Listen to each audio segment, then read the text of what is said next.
Hello students, आज हम start करते हैं साइंस का चैप्टर 2 कंपोनेंट्स ऑफ फूड का क्वेश्चन आंसर।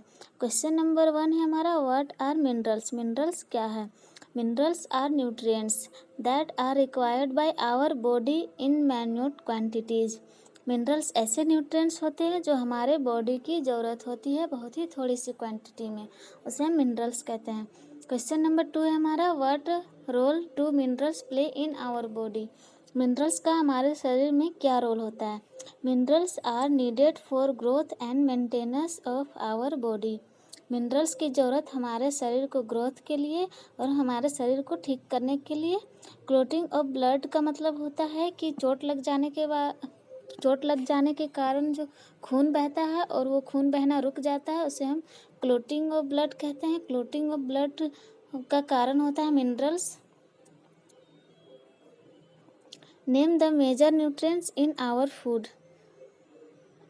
मेजर न्यूट्रिएंट्स हमारे फूड का मेजर न्यूट्रिएंट्स का नेम लिखना है। The major nutrients in our food are carbohydrates, proteins, fats, vitamins, roughage, minerals. Question number 4 है हमारा, name the following. Part A है, the nutrients which mainly give energy to our body. कौन सा nutrients है जो हमारे बॉडी को energy देता है? तो हमारा है कार्बोहाइड्रेट एंड फैट्स है, एनर्जी देता है। पार्ट बी है, the nutrients that are need for the growth and maintenance of our body. कौन सा न्यूट्रिएंट्स है जो हमारे बॉडी को ग्रोथ और मेंटेनेंस की ज़रूरत होती है? हमारा प्रोटीन्स है। पार्ट सी है, a vitamin required for maintaining good eyesight. कौन सा विटामिन है जो हमारे आँखों के लिए अच्छा है और हमारे आँखों को रोशनी देता है? तो हमारा विटामिन ए है। डी है हमारा, a mineral that is required for keeping our bones healthy. कौन सा मिनरल है जो हमारे हड्डियों को स्वस्थ रखता है और मजबूत बनाता है? तो हमारा है calcium and phosphorus. Question number 5 है, name 2 foods is rich in. Fats हमें किससे मिलता है? बटर एंड नट्स से। स्टार्च हमें किससे मिलता है? राइस एंड माइज से। डाइटरी फाइबर हमें मिलता है fresh fruit and leafy vegetables से। प्रोटीन्स हमें मिलता है सोयाबीन एंड एग्स से। Tick the statement that are correct. जो करेक्ट है उसे हमें टिक करना है। By eating rice alone we can fulfil nutritional requirement of our body. क्या हम केवल चावल खाकर सारे न्यूट्रिशनल रिक्वायरमेंट को पूरा कर सकते हैं? तो ये हमारा गलत है। नहीं, हम सिर्फ चावल से सारे न्यूट्रिशनल को पूरा नहीं कर सकते। बी में हमारा, deficiency diseases can be prevented by eating a balanced diet. Deficiency diseases एक ऐसी बीमारी है जो न्यूट्रिशन की कमी से होता है, इसलिए हमें बैलेंस डाइट लेना चाहिए। बैलेंस डाइट लेने से हमारा डेफिशिएंसी डिजीजेज होने की कम संभावना है, तो ये हमारा सही है। Balance diet for the body should contain a variety of food items. Balance diet के लिए वैरायटी ऑफ फूड आइटम होना चाहिए, तो ये हमारा सही है। Meat alone is sufficient to provide all nutrients to the body. तो ये हमारा रॉन्ग है, क्योंकि केवल मीट हमारा सारे न्यूट्रिएंट्स को पूरा नहीं कर सकता है हमारे बॉडी के लिए, इसलिए ये गलत है। Fill in the blanks. Rickets is caused by deficiency of vitamin D. Vitamin D की कमी से रिकेट्स की बीमारी होती है। Deficiency of vitamin B causes a diseases known as वेरी। विटामिन बी की कमी से वेरी होता है। Deficiency of vitamin C causes a diseases known as scurvy. Vitamin C की कमी से स्कर्वी होती है। Night blindness is caused due to vitamin A in our food. Vitamin A की कमी से हमें आँखों की कमजोरी, दिखाई नहीं देना, विटामिन ए की कमी से होता है। What are deficiency diseases? How can be it prevented? अब हम जानते हैं कि डेफिशिएंसी डिसीजेस क्या होता है और इससे बचाव कैसे होते हैं। Diseases that occur due to lack of nutrients over a long period are called deficiency diseases.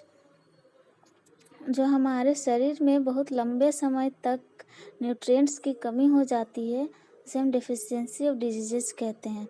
All deficiency diseases can be prevented by taking balance diet.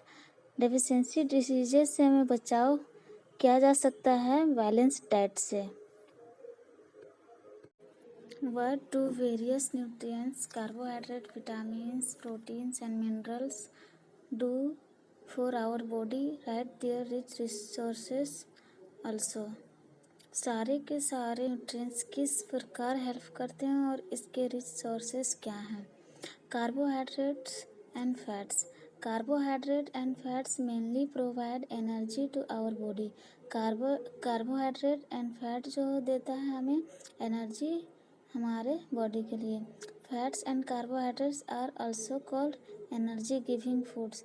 Carbohydrate and fats को कहते हैं एनर्जी गिविंग भी।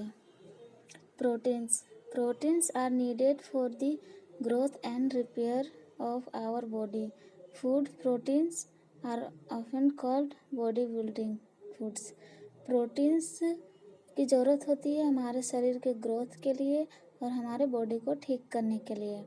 इसे हम body building foods भी कहते हैं। Vitamins help in protecting our body against diseases. Vitamin हमारे शरीर के बीमारियों से लड़ने में हेल्प करता है। Minerals are needed for the growth and the maintenance of our body. Minerals जो है हमारे शरीर के ग्रोथ और हमारे शरीर को मेंटेन करने के लिए ज़रूरत पड़ता है। कार्बोहाइड्रेट्स के rich sources. Sugar, glucose, sugar cane, milk, fruits such as apple, banana, etc. B. Starch, wheat, maize, potato and rice etc. Proteins का रिच सोर्सेस है milk, eggs, meat, fish, all kind of pulses etc. Fats का rich sources है butter, ghee, milk, egg, nuts and cooking oils etc. Vitamins का rich sources है green leafy vegetable, milk, eggs, cereals etc. Minerals का rich sources है fruits, meat, fish, eggs, nuts etc. Define nutrients. अब nutrients को define करते हैं। The components of food that are needed for proper working of body are called nutrients. ऐसे component होते हैं जिसकी ज़रूरत होती है बॉडी को सही तरीके से काम करने के लिए, उसे हम कहते हैं न्यूट्रिएंट्स। लास्ट क्वेश्चन है हमारा, why is roughage and water important to our body. Important of roughage, this helps our body to get rid of undigested food digested नहीं हो पाता उसे बाहर निकालने में हेल्प करता है roughage. It is an essential component of our food and adds to bulk में जो खाना नहीं पच पाता है वो रफेज से मिलकर हमारी बॉडी से आउट करती है। It prevents the chances of constipation. हमारे पेट खराब हो जाते हैं तो रफेज हमें ठीक करता है। अब हमारा लास्ट इम्पोर्टेंट ऑफ वाटर का क्या इम्पोर्टेंट है ये तो पता ही है। हमारे यूरिन से गंदगी, शरीर के गंदगी को बाहर निकालती है वाटर, सारी बीमारियों को दूर करती है वाटर। तो बस ये हमारा कंप्लीट हो गया। Thank you so much.